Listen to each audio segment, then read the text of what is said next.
fatigué de la journée. Je me présente tout d'abord, je suis Kefan Murray Kakitou, auteur entrepreneur d'un livre Jeune entrepreneur africain. Je réside à Brazzaville, Congolais tous ici présents.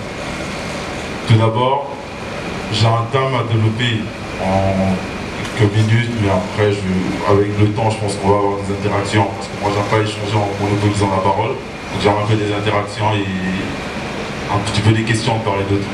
Alors, premièrement, c'est la culture entrepreneuriale.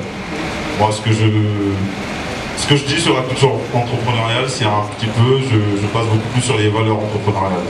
Alors la culture va de pair avec les valeurs, parce que les valeurs entrepreneuriales, c'est ce qu'on acquis quand on grandit, quand on est au quotidien dans la cité et avec les personnes qui nous entourent. Il y a des choses que l'on développe sans pouvoir le savoir.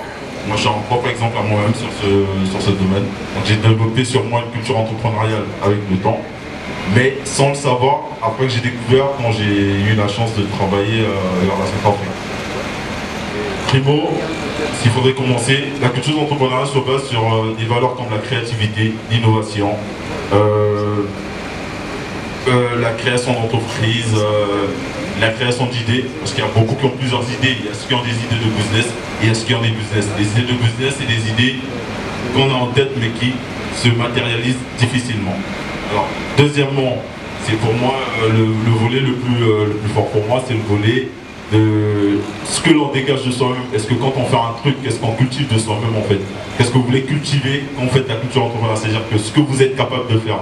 Vous pouvez faire un baccalauréat, je raconte n'importe quoi, vous faites un baccalauréat en série B, logiquement pour d'autres qui vont s'orienter vers les sciences naturelles ou les sciences de médecine et tout ça. Mais entre-temps, vous avez des compétences par exemple en communication ou sur ce qu'ils vont en série A, par exemple ce qu'ils font la littérature et tout ça qu'ils peuvent écrire. Moi je suis de formation informaticien, j'ai fait informatique de gestion. Mais aujourd'hui, j'ai compris que ce que j'ai eu à faire, c'est bien, mais j'ai des compétences sur lesquelles je me sens à l'aise, et sur la télécommunication, sur la communication en général. Alors, quand je me mets à écrire le livre, pour vous c'est une surprise, parce qu'un informaticien qui écrit, ben, c'est une surprise pour tant d'autres. Et je me suis dit, bah écoute, j'ai voulu dire simplement ce que je pense de l'entrepreneuriat, qu'est-ce que j'ai cultivé en moi, qu'est-ce qui a été déterminant pour moi pour pouvoir écrire, pour pouvoir entreprendre aujourd'hui. Alors, je me suis lancé dans l'écriture. Donc, j'ai développé sur moi une culture entrepreneuriale. Vous me direz, pourquoi? Primo, la culture entrepreneuriale pour moi elle ne commence pas ici, elle commence où j'ai commencé à faire mes études. Mais sans le savoir qu'elle est commencée ici, parce qu'aujourd'hui, si ma mémoire ne fait pas défaut, par le biais de mon père, qui avait, si vous voulez bien, un cybercafé, et moi j'ai commencé par là à découvrir l'informatique. Donc c'est par là que j'ai commencé à gérer, à un moment il me laisse, tu es en train de gérer 2-3 mois et tout ça. Et après tu fais ton baccalauréat, il te demande, bon, va étudier à l'étranger. Pour lui, le cybercafé, c'est-à-dire quand tu fais informatique, c'est pour simplement travailler dans un cybercafé, et après ça s'arrête là. Mais il ne voyait pas ce qui allait arriver 5 ans, 10 ans à venir. Et quand je vais faire des études d'informatique, je constate dans le pays où je suis parti, il y a une culture entrepreneuriale pour beaucoup d'autres personnes.